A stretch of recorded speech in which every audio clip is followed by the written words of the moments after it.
वाजपेयी जी, नेहरू जी, इंदिरा जी, सबको इन्होंने भारत रत्न दिया। तो आप सोच सकते हो किस प्रकार से बाबा साहब भीमराव अंबेडकर जी का अपमान किया गया। जो बाबा साहब अंबेडकर जी इतना ही नहीं, और संविधान के रचयिता ही नहीं बल्कि समाज के सुधारक भी रहे।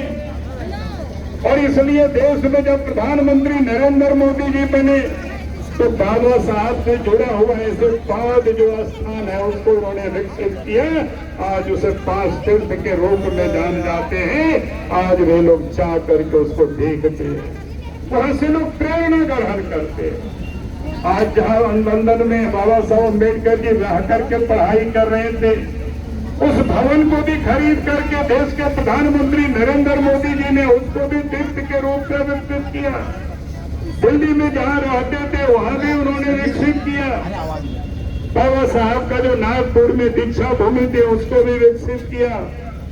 यहाँ तक कि जहां जन्म लिए थे मध्य प्रदेश के माओ में, वहां भी उसको विकसित किया, उसको भी तीर्थ स्थल बनाया गया।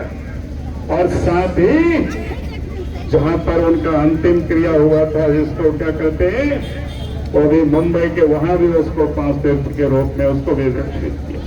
यानी इस देश में बाबा साहब भीमराव अंबेडकर जी को किसी ने कोई सम्मान दिया है तो भारतीय जनता पार्टी ने दिया है, नरेंद्र मोदी जी ने दिया है। और भारत के संविधान को इस देश में हमें लागू करना, उसमें कोई भी कोई गड़बड़ नहीं कर सकता है। इसलिए हमें देश की जनता को भी जगाने की जरूरत है।